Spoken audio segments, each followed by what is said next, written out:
Mort de Paul Lederman, l'impresario de Claude François et Coluche est décédé à l'âge de 84 ans. Paul Lederman est décédé dimanche 21 juillet à l'âge de 84, ont annoncé ses enfants dans un communiqué transmis à l'AFP. Celui qui a été l'impresario de Claude François et Coluche a succombé à une longue maladie.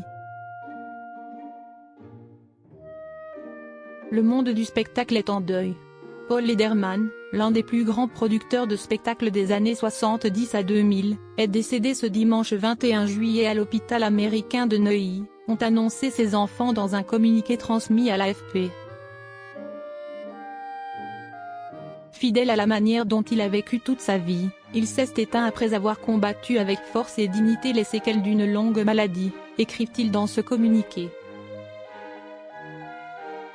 Paul Lederman était notamment connu pour avoir lancé les carrières de nombreux artistes, notamment Claude François, Michel Polnareff, Mike Brandt, Thierry Leluron, Coluche ou encore les Inconnus. Une carrière faite de haut et de bas. Paul Lederman a été l'impresario de Claude François pendant près de 13 ans. Après des débuts difficiles, il est parvenu à façonner et pérenniser la carrière du chanteur. Claude François, Si est-il au-delà du chanteur? Si est-il Las Vegas? Si est-il Broadway? Si est-il Noël? Le feu d'artifice. Claude, c'était l'entertainment, note de la rédaction, le divertissement.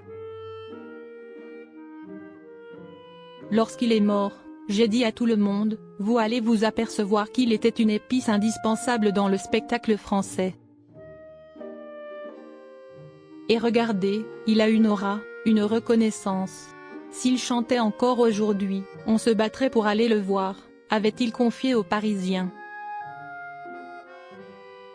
Paul Lederman est également connu pour avoir pris sous son aile la bande des Inconnus en 1986. Mais leurs relations se sont considérablement tendues à partir de 1995. En effet, le producteur reprochait aux humoristes d'avoir signé un contrat pour 3 films, mais de n'en avoir réalisé qu'un seul. Il avait alors intenté un procès contre Didier Bourdon, Bernard Campan et Pascal Légitimu. À partir du moment où on signe un contrat, on doit le respecter, avait-il expliqué au cours d'un entretien sur Europe 1 en 2015. Je regrette de les avoir rencontrés, avait-il également lancé. Un producteur qui aura marqué son époque.